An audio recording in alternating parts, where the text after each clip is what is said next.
Good afternoon, everyone. This is Bob Gumbs here with the Concerned Forum every Saturday at 3 o'clock. Today we're going to have a very interesting conversation with one of the potential winners of the congressional election here in Manhattan for the 13th District. But before we get into that, I have a little something I wish to say. And this is strictly off the cuff. I'm extremely angry, and I think I'm a little bit beyond angry. The reason I'm angry is because of the fact that we now are watching with our own eyes the disintegration of what was formerly a great American political party in our two-party system. Essentially what we see the Republican Party turned into a vehicle for Aryan nationalism and the Ku Klux Klan. And it's a disgrace. It kind of hurts me personally because I grew up in a Republican family. My dad, my father, Walter Gumbs, was a district leader in Harlem for the Republican Party back in the early 60s. But that was an entirely different party.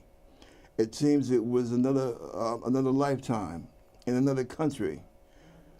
What we have now is a veritable lynch mob being run by a gentleman that thinks he's on the equal level with God.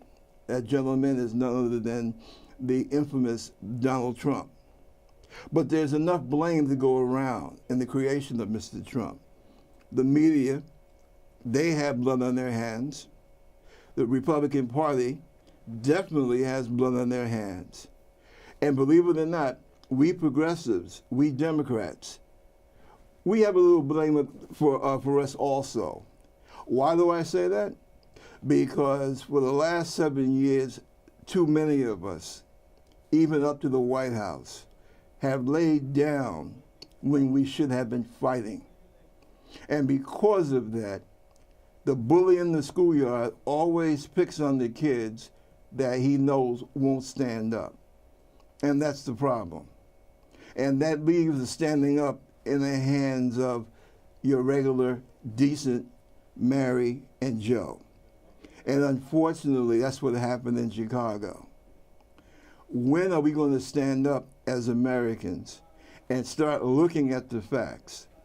The Republican candidates are constantly running this diatribe that the president is responsible, actively responsible. No, that's not the case. Where were they when Mr. Trump was running around accusing our president, the first elected man of color, person of color, to go into the White House?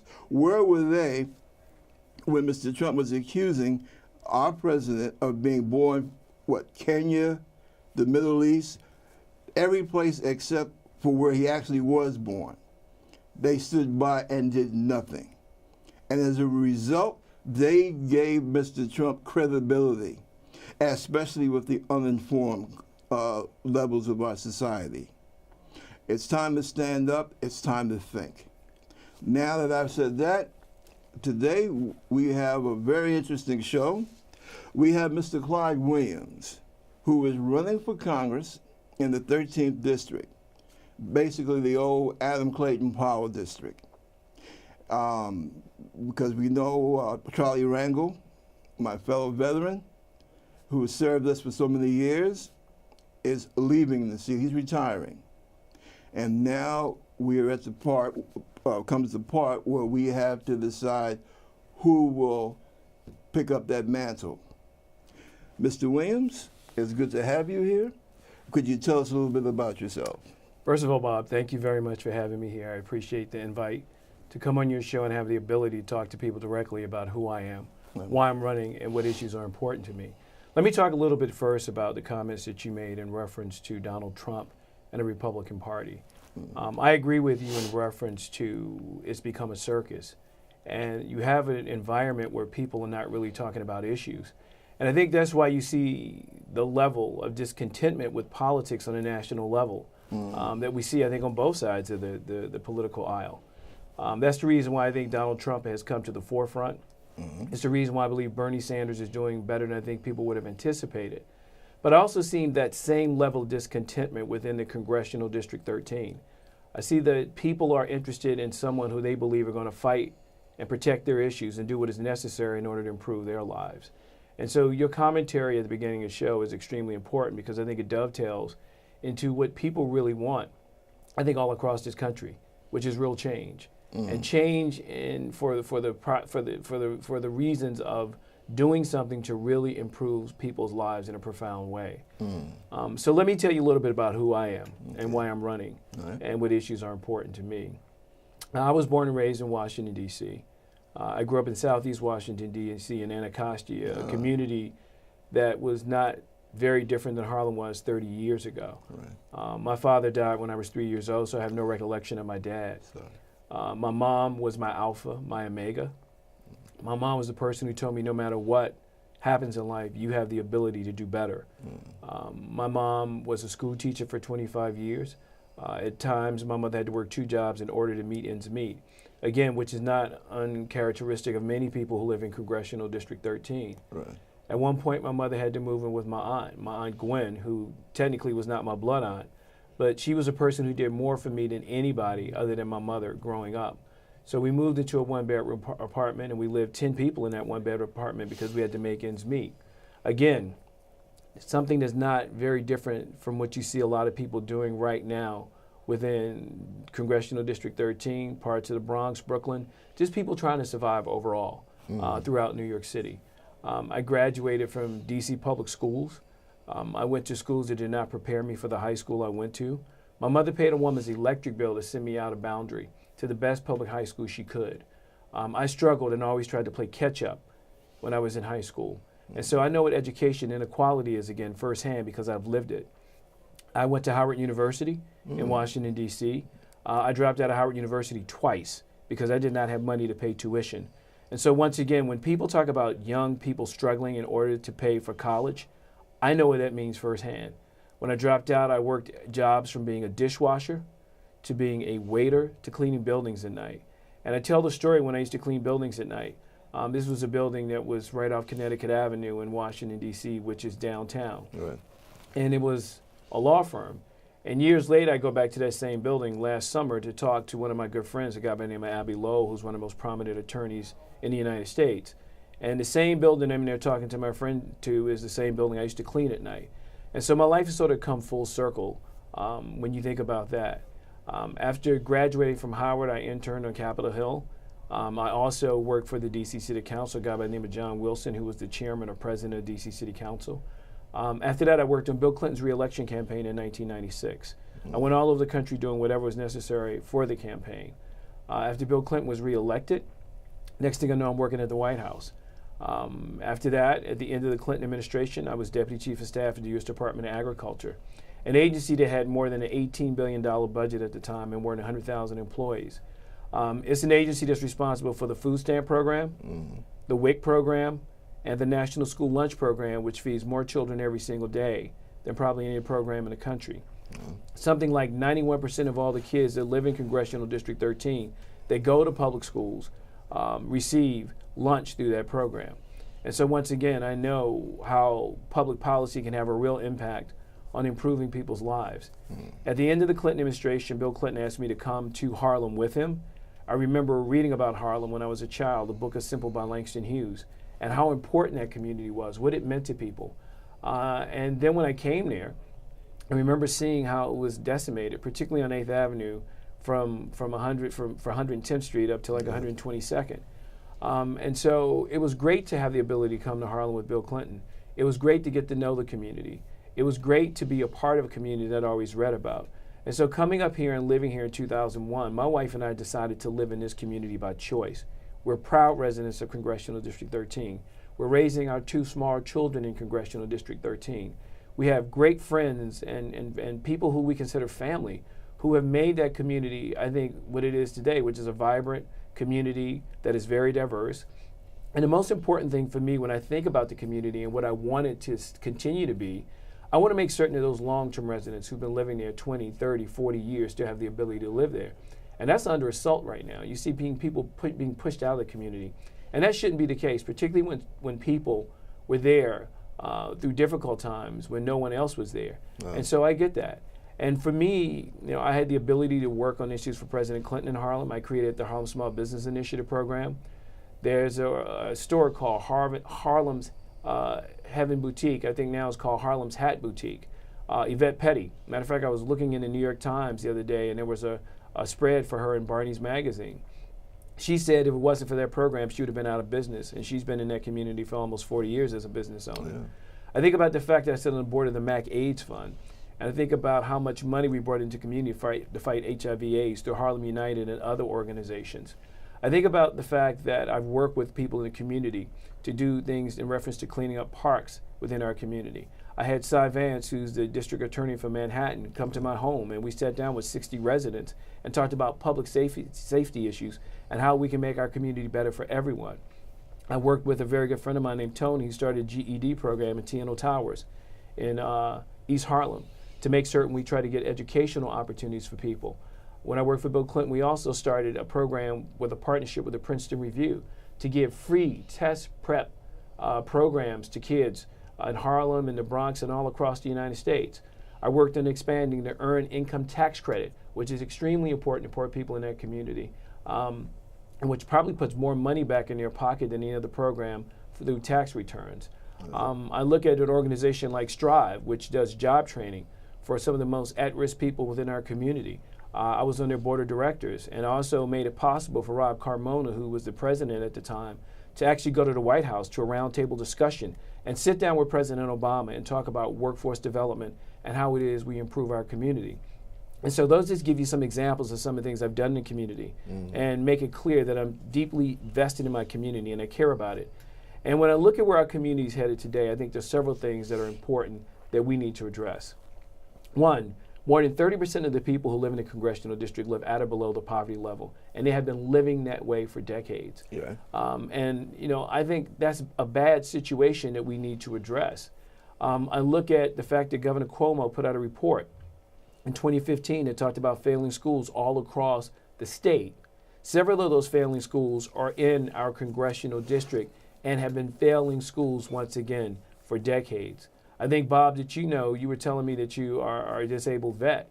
So I'm sure you're well aware of some of the health care disparities that exist in our community, particularly among seniors, African Americans, and Latinos.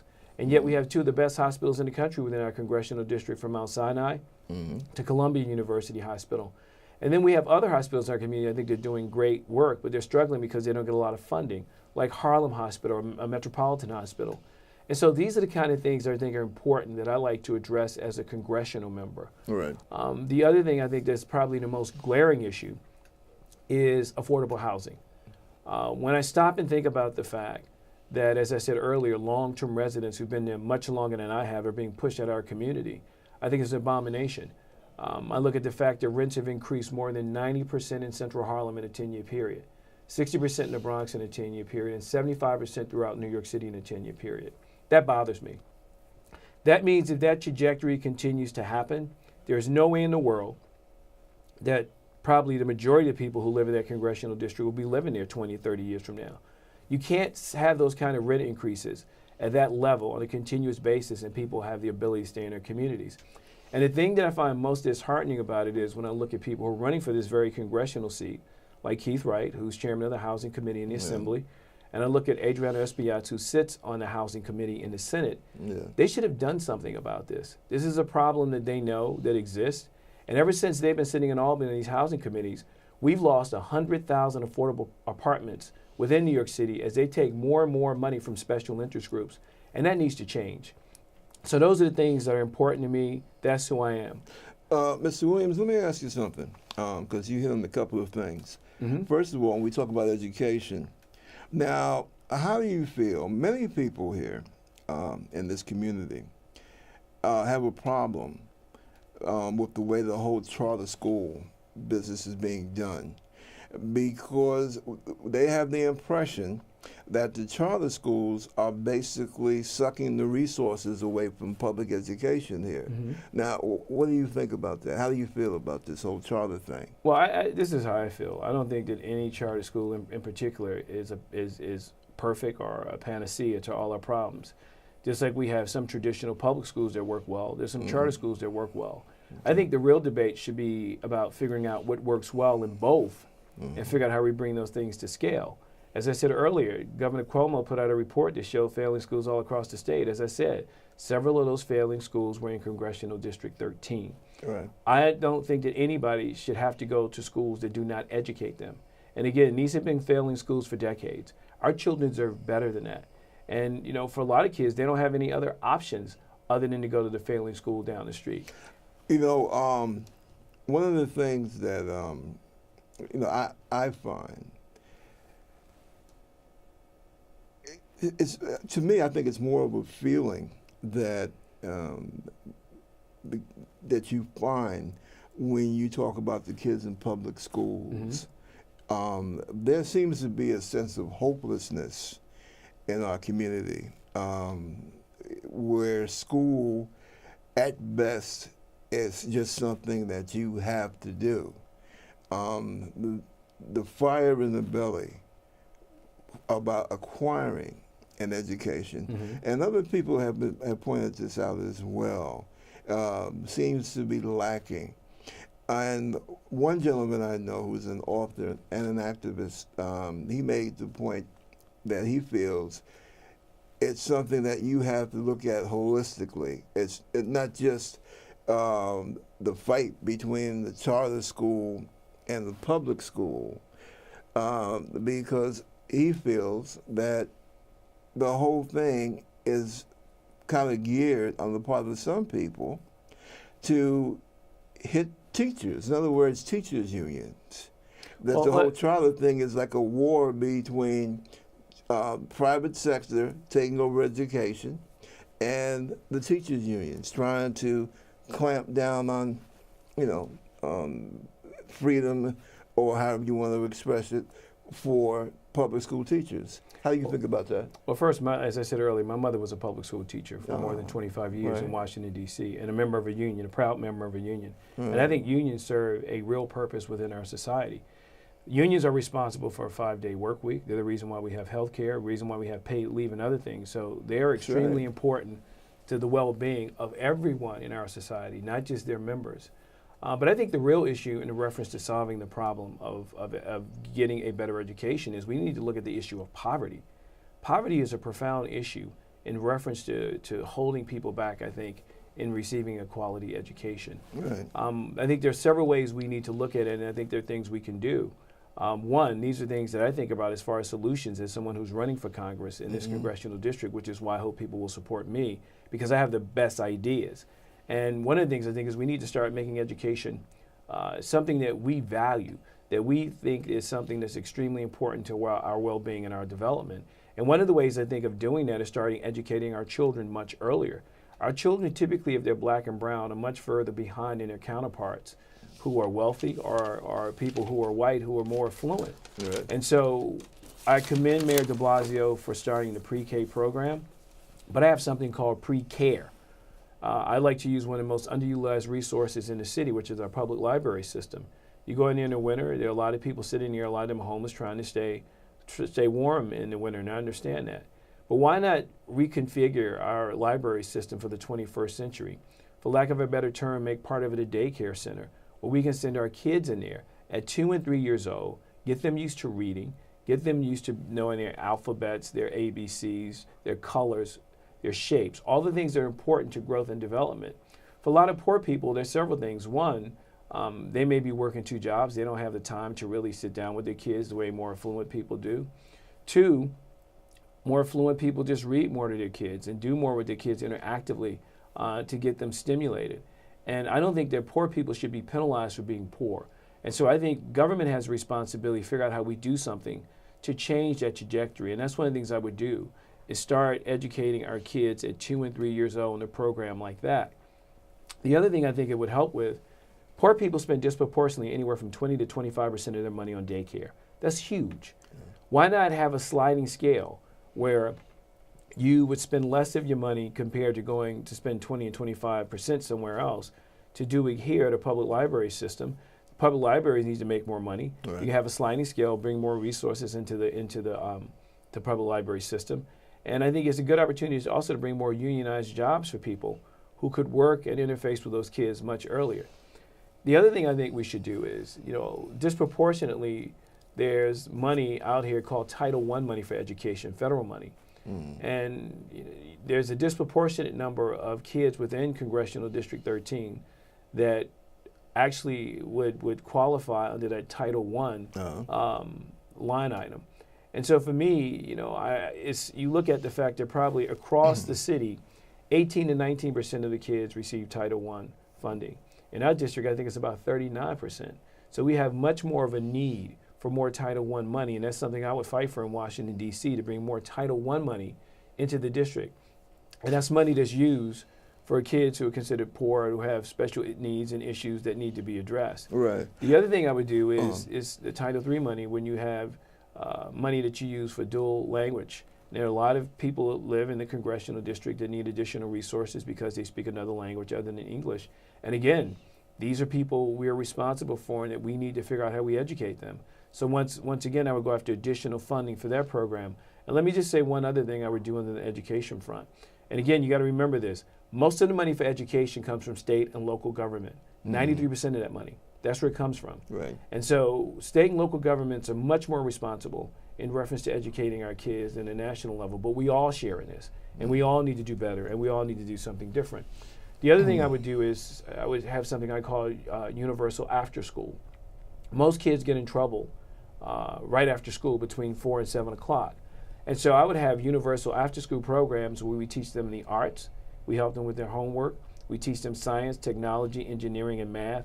And we help prepare them for jobs of today and jobs of the future.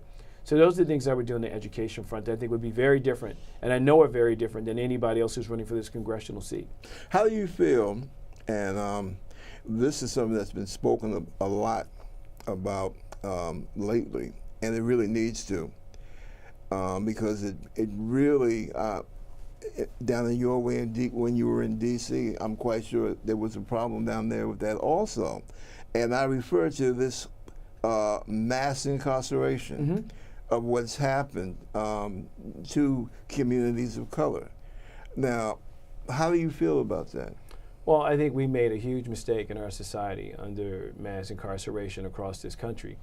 And I commend President Obama for addressing that issue. And it's one of the few things you actually see Republicans and Democrats trying to talk about in a different way. The president can do certain things, which he said he will do under federal guidelines. Right. But most people are not locked up in federal prison. Most people are incarcerated in state prisons. And so once again, we need to figure out what it is we're going to do in this city.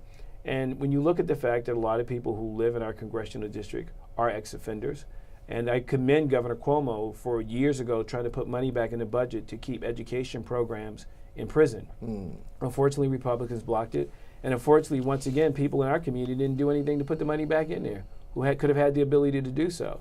So excuse me, but you're saying, Mr. Williams, that up until now, basically, the community in the 13th district, per se, has not been applying enough, the adequate pressure to get these things done. I'm not talking about people who live in the district. I'm talking about our leadership.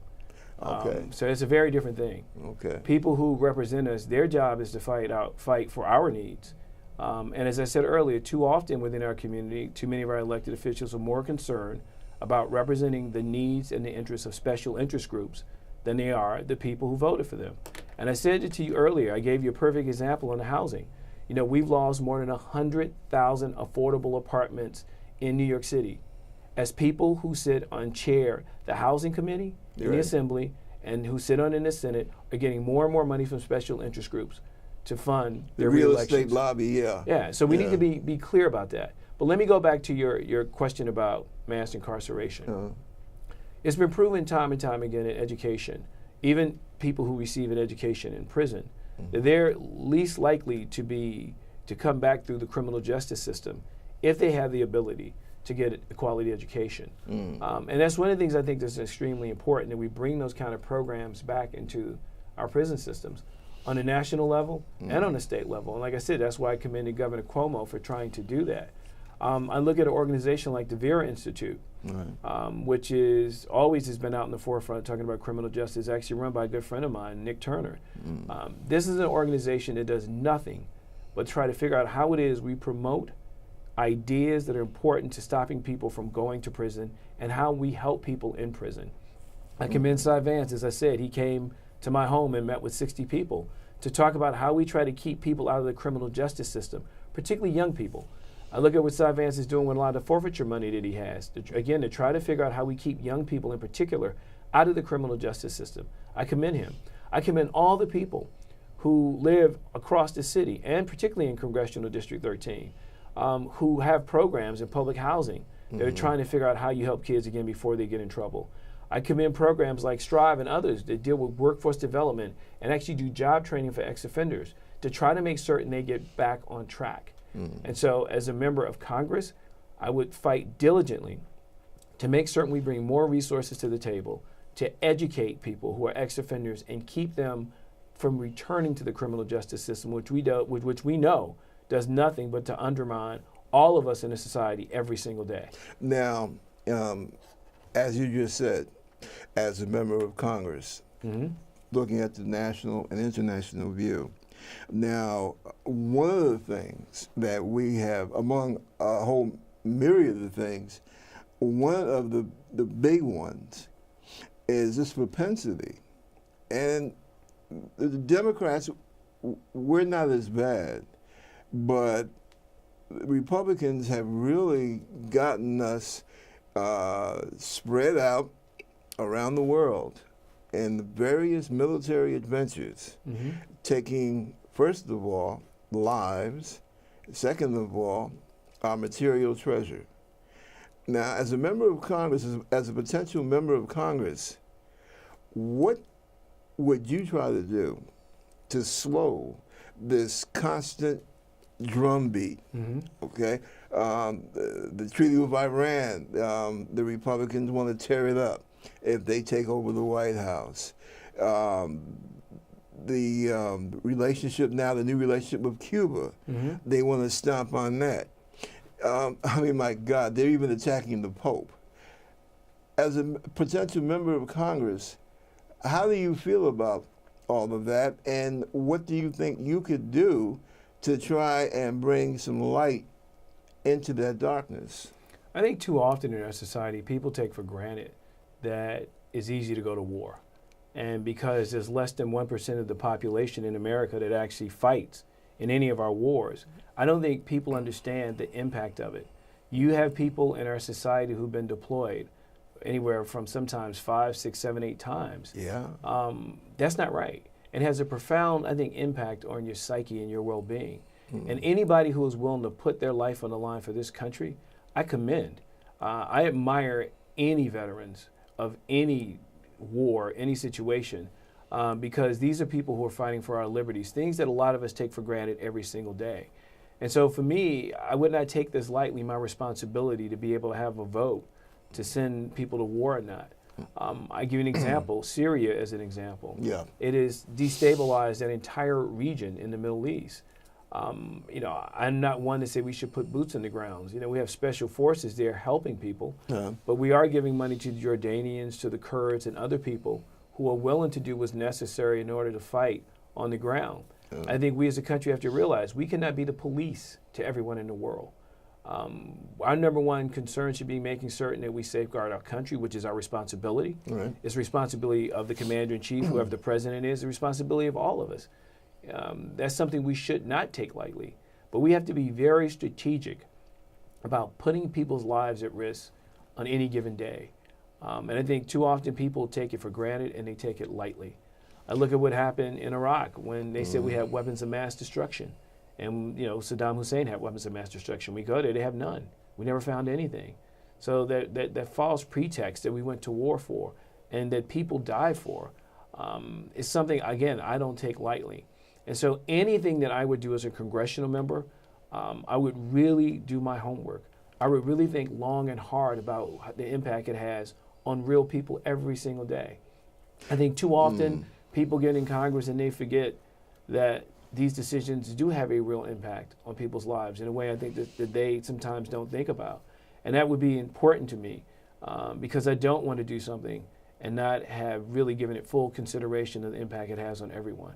I think the problem, and speaking as not as a talk show host, but as a veteran, one of the problems that I see is the fact that here in New York, and it really surprised me when I came back here, veterans are basically treated like ornaments.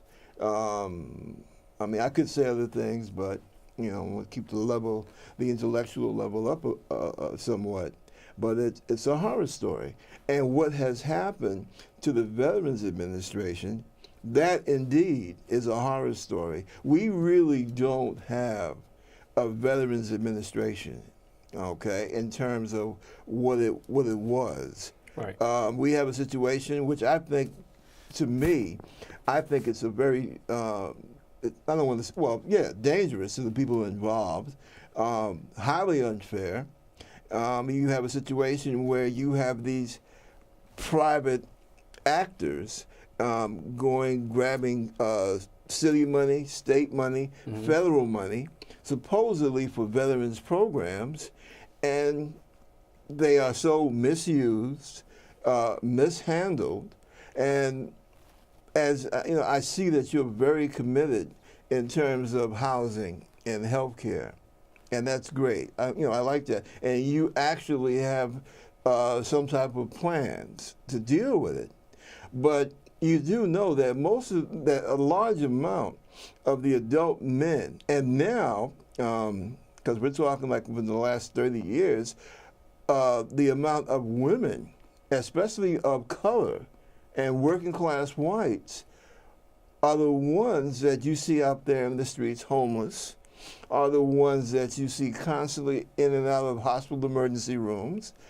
And it's not right. And I really, with the exception, I'm not going to get into that, but generally speaking, I don't see Congress getting excited and jumping up and down. What's the expression they use now? With their hair on fire.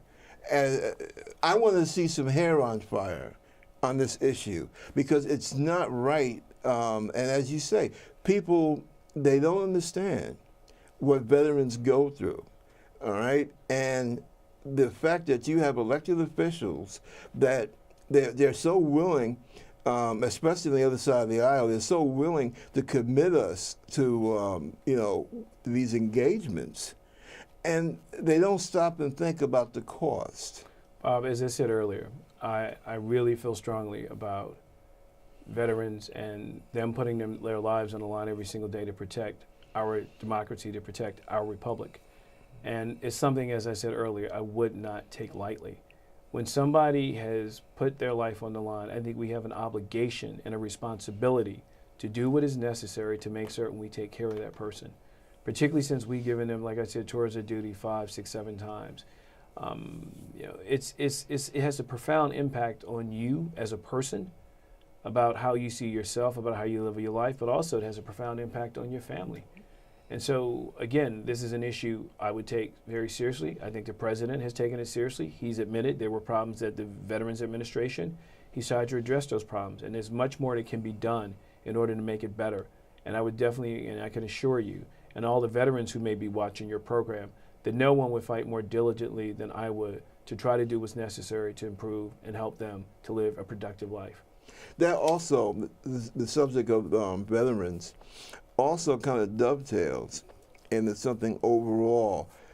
What about the public pension system? Well, I mean, our pension system is something that we are going to have to address. It's going to, for some states, it's a huge problem in reference to its overall financial stability. And so we will have to, at some point, address it as a real issue and as a real problem. So I know that it's an issue we need to look at. I need to know more information, particularly if I become a member of Congress, to really address it in a profound way. But with a lot of these pensions, they're state pensions that are paying people, not federal. So again, states have to figure out their responsibility, and so do cities, in order to continue to make these programs viable.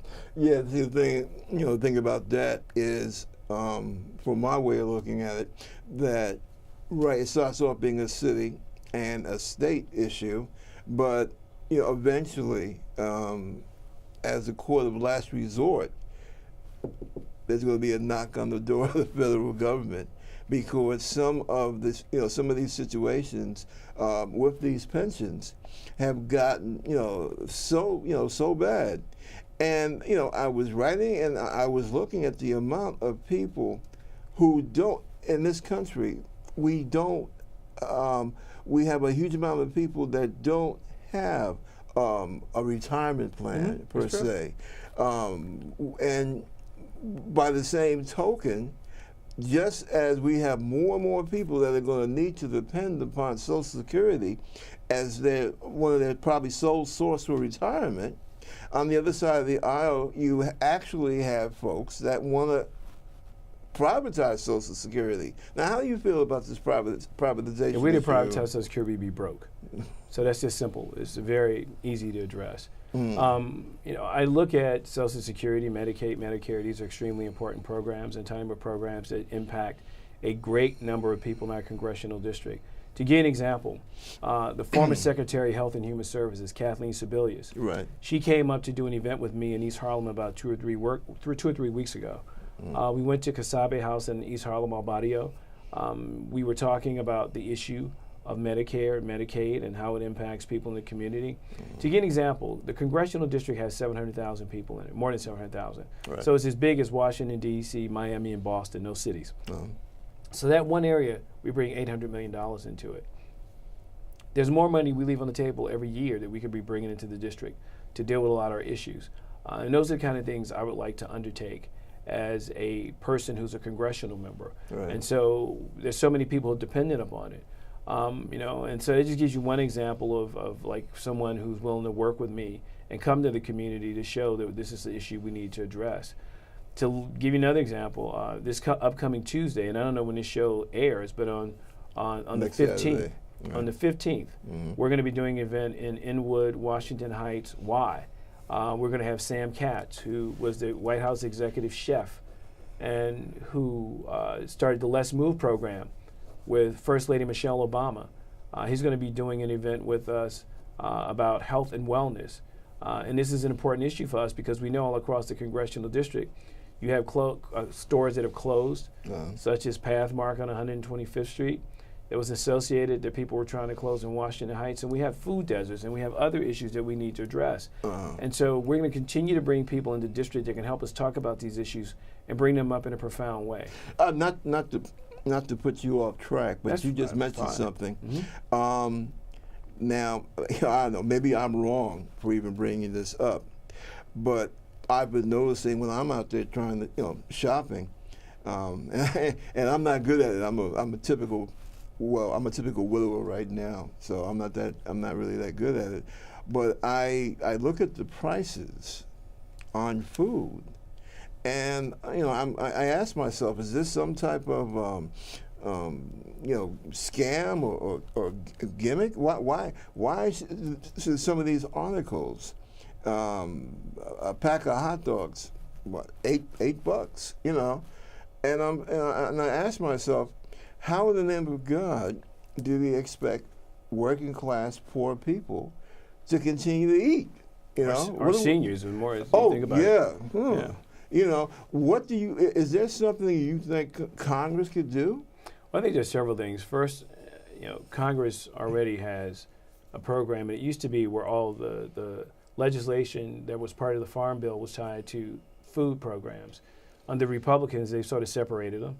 And that's why you see a huge, I think, increase in need in our community, particularly Congressional District 13. Yeah. There are more food pantries. When you see those food pantries, you see much longer lines.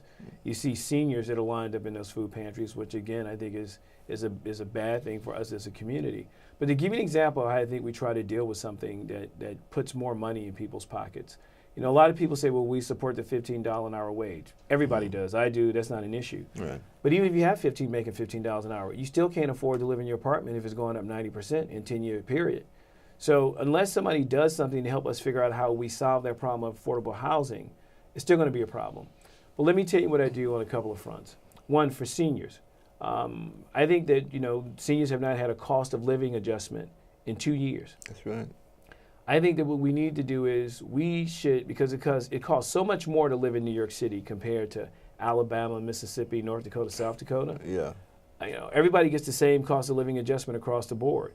I think seniors that live here should have a higher cost of living adjustment because it costs a lot more to live in New York. So I think we should have a regional cost of living adjustment. That's one thing I would advocate for in Congress, which would put a lot more money into the pockets of seniors throughout this congressional district. The other thing I would do is I come up with a real economic development plan for the entire congressional district to make certain that we come up with an economic development plan so we have stores in every part of the neighborhood so we don't have food deserts. And we have stores that realize that they need to actually work with the people in the community to make certain that we're getting quality food within that community for people to eat. That should be something that we should not take for granted. It should be something that everybody should just have at their disposal. And so those are the kind of things, again, that I would do differently as a congressional member who's interested in representing this congressional district. On the issue of affordable housing, which I've talked about, I think one of the things we need to look at, there's a program right now called the Housing Trust Fund. Some of that money can be used for housing for veterans also. About 80% of that money is supposed to be used for low-income or very low-income people to build affordable housing. We need to be going after that money. That's billions of dollars sitting in Washington, D.C. we could bring back to this community. And again, unless you have somebody like me who understands Washington, who's worked in Washington at the White House, who's worked at a government agency before at a senior level, they don't have the ability to bring that money back. There are no more earmarks. You have to compete for that money now. The other thing that's also that I didn't talk about, thing that I had the ability to do, I also worked for President Obama. I was the national political director at the Democratic National Committee under President Obama. And my wife was deputy chief of staff at the White House for President Obama. She was the first African American to ever hold that job. And so if somebody would have ever told me in my life, as a kid who grew up with limited means in Southeast Washington, D.C., that I'd have the ability to work for two presidents, that I would move to Harlem in 2001, be a part of this community in a real way, live here, raising my family here, work on the issues I've had the ability to work on in our community, I would have never believed it. I am so proud and so honored to be a part of this community, and I feel just incredibly overwhelmed at the response that people have given me about running. And the fact that people say they want change, the fact that people say they want somebody who's smart, who has good ideas to help improve their lives. The only thing that should matter in representing anyone in this congressional seat is whether or not you can improve their life. Now, first of all, let me say that your personal story is a thrilling one, okay? It truly is. I spent, almost 8-9 years, both military and civilian, in D.C. So when you talk about Southeast Anacostia, that brings back memories. And you're one of the people who've actually been there, so you know what the community was like. Yes, I do. And you know it wasn't very different than the community you grew up in years ago. Yeah. And so I'm blessed, and I don't take that for granted. But let me say this, though, Bob, I should not be an exception. I know that most people who grow up like me don't end up doing the things I've done, work for two presidents and have the ability to come to New York and be involved in an incredible community. But we need to make certain that other kids who come up just like me have those same opportunities. That's what good, sound public policy is about. That's what representing people's interests are about. That's what being a member of Congress should be about. Well, let me ask you something, because we basically hit the main points, the necessary points, the information points, that where you stand on these issues that the folks need to know. But now let me ask you this. Yes, sir. Because the folks feel, many of the folks that I know feel this way. You're good. And there's no doubt in my mind. Problem is, and I'm going to be fair, I'm only going to talk about what I've seen since I've come back home, since I've come back here. Yes, sir. So we're talking about, let's give it the last maybe 12 years or so, all right? because most of the time since I've been back, I've been in and out of hospitals because of my disability. But why are you not the general face of the Democratic Party here in New York City?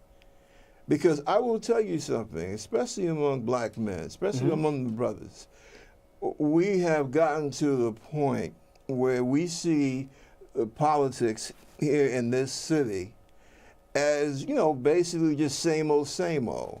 And that's what it's become. This guy's going to run. You know, he's probably going to hang out, rap with the real estate guys and, you know, help get his campaign funded, because that's how things are done here in New York. He might sing a good tune and then, you know, gets elected and, you know, you don't even see the brother. Yep. Why is it like that, in your opinion? Well, let me take two parts of that. Okay. Because you said, one, why am I not the face? I am the face for several people who engage and intersect with me on a regular basis every single day. And part of you becoming the face is getting more media exposure and people seeing you in a way. I'm around my community all the time. I guarantee you, people who know me from the things I've done with Strive, with the GED program at Tino Towers, when the people at Tino Towers, Maria Cruz, when they wanted to do something about methadone clinics in East Harlem, I was a person who worked with them on that and brought to their attention, to the forefront, that there was a bill pending in Albany for 10 years that had never been moved that could have limited methadone clinics. You talk to people in my community, ask them about the parks that were a problem where you had homeless people living there, you had people selling drugs in those parks. Ask them who helped them to get those parks cleaned up. Me. And so I am a face. I'm a good face for people in my community who work with me. Am I a face for the district leaders? No. The district leaders and the machine politics of our community and of our city to a large extent, they don't necessarily embrace people like me because they see me as threatening. They see me as change. And my thing is, look, I'm not worried about the political machines. I'm worried about the people who are trying to do better every single day in our lives. I'm worried, as I said, about the people who are being pushed out of that community who've been there 20, 30, 40 years. I'm not elected official. Let me be clear. I'm not elected to anything, have not been elected to anything. You're just out here doing I'm out here doing what I do every single day because I care about my community. You were nice enough, Bob, to give me a chance to come in here and talk to you. I don't know how you found out about me, but you did. So you're giving me a platform to talk to people directly. I respect that. I need more platforms. I will get more platforms to talk to people. I go to 3 parks. I go to all of these events and talk to people. And the more people hear my message, the more they see me, the more they embrace me, because they realize this is real to me. I am not somebody who's saying, well, I've been here forever, so just vote for me because you know me. That's not me. I want you to vote for me because I want to do something to help improve your lives. You got elected officials who've been in state government, local government for years, 20, 30 years, some of them. And yet all these things that are going bad, they don't want to take responsibility for. Bob, you and I both know if rents were going down 90%, 60%, 70%, every elected official in this city, in this state, would be taking credit for it. Yes, they would. You know it and I know it. That's true. If our kids were graduating from these schools and were able to get in the likes of Brown or Dartmouth at a high rate, everybody in this state would be taking credit for it. But nobody wants to be held responsible when things go in the other direction. But the people who have the ability to hold them responsible are the public. They can elect or unelect anybody. There are more than 250,000 registered Democrats in our congressional district. That's right. This race will be decided by less than 50,000 votes. And I can assure you this, Bob, the long-term politicians will try to tell people, like I said, you don't know me, you can't trust me, whatever. My thing is, you know them. Can you trust them? What have they really done? And so you need to really be cautious and really think about what people say to you, because this is an extremely important election that we're talking about. Yes. For the first time in almost half a century, you will be electing someone new to Congress. Think about that. Almost half a century. Don't you want to have someone who has passion, understanding, someone who can go to Washington, D.C., who knows Democrats and Republicans right now? Somebody, if Hillary Clinton's elected president, I will actually know the president of the United States. You should want to have somebody there who you know will have your best interests at heart and will do what's right for you, your children, and your grandchildren. Couple of quick ones at you. What happens if she's not elected president of the United States? Even if she's not elected president of the United States, I guarantee you, if Bernie's elected president of the United States, I will probably know several of those people because he will be actually coming to people who've actually had experience working at the White House. If Republicans elected, once again, you know, when I worked at the Agriculture Department, I worked with Republicans. And I know people on the other side of the aisle, staff people, again, will be people probably working in the White House if a Republican wins. I am a Democrat, proud to be a Democrat. I am proud that I work for President Clinton. I'm proud that I work for President Obama. But I'm not so proud of being a Democrat that I will not do what's in the best interest of the people in my community to improve their lives. You do acknowledge that during the Clinton era, mistakes were made. You do acknowledge that, right? Absolutely. But I also will say this. President Clinton did a lot to move our economy forward. I'm proud of the fact that I work for President Clinton. Okay. President Clinton created more jobs than anybody in the history of our economy right up to this point. He developed programs that transforms people's lives in ways I don't think people could have thought about. Home ownership rates went up. A lot of things went up. More people went to college. And so these are things to be proud of. I'm proud of the work I've done for him working at the foundation. I don't look at Bill and Hillary Clinton. They've had a profound impact on my life. There is no way in the world I would be involved in national politics if it was not for Bill and Hillary Clinton. Let me ask you this. You know, I hate having to go from upbeat to a downer.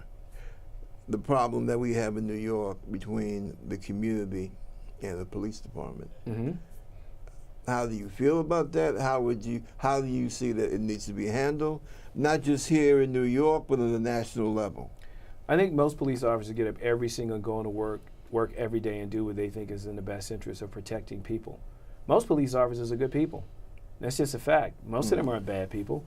Do we have people that done some bad things? Absolutely. No. And we need to be honest about it. Do they actually patrol Black and brown communities different than more affluent communities or white communities? Absolutely, they do. The only way we're going to continue to improve that relationship is we have an honest discussion on both ends about what it is we need to do and how it is we need to improve things within our community. You see, that's what the people on the street, that's what they're looking at out of our representatives. We've had so many incidents in this city.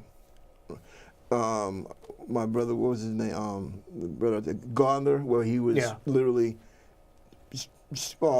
died, surrounded by police officers. These things have happened.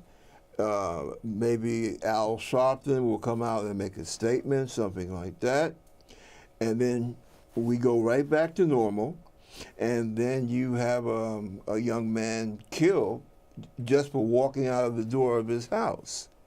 And then you have, I'm sure you heard of it, the officers that followed another young gentleman home. There was no weapons, and the young man was killed right in front of, I think it was, his mom was standing right there, and in front of the bathroom door. And you have incidents like that. And that is also something that tends to pull the morale of a community down.